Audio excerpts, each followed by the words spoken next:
morning, everyone. How you doing? Good? Here we go, one way or the other, good or bad, right? As the case might be.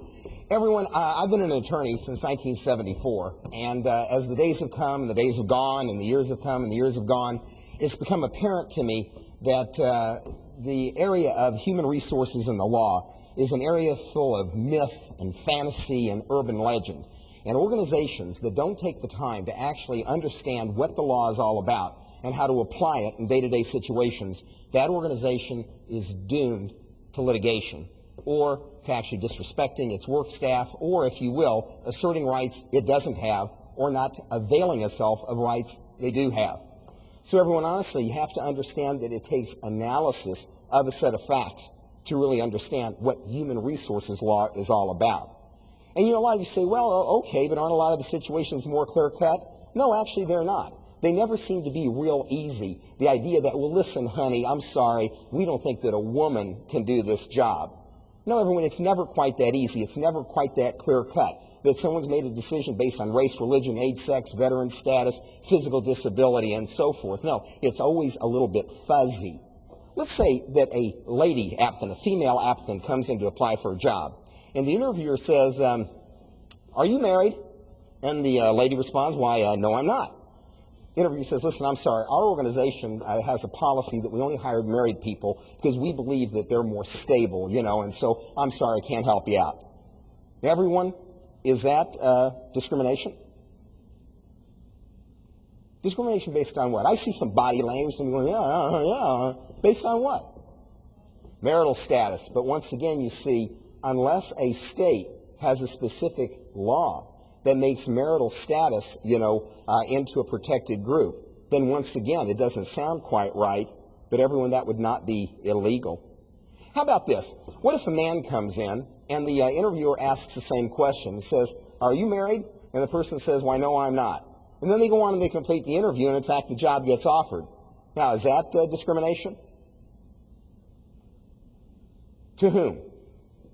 Some of you say yes, and you're absolutely right, but to whom? Who's the discrimination against? Female applicants. Absolutely right. Now, everyone, what I've been telling you about is called disparate treatment discrimination. It's where someone actually is treated differently based on them being in a protected group. But again, my basic premise that I started out with this morning is this idea that you have to analyze what's actually going on in a factual setting, then analyze the law with regard to that factual setting. And you see, a lot of times people will say, well, I'm in a protected group. Well, are they? I don't know. Maybe not. Maybe not.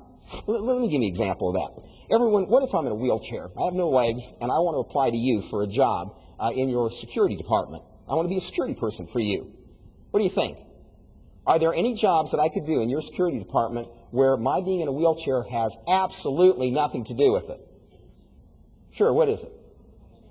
Right, watching the monitors, being a front desk, receptionist, handling credentialing, being a dispatcher, of course. And so you see, the thing is, for those purposes, I'm not disabled at all. And so really these things, you have to look at them on an individual case-by-case basis. Again, my premise is that organizations have to take the time and trouble to actually understand what the law is saying.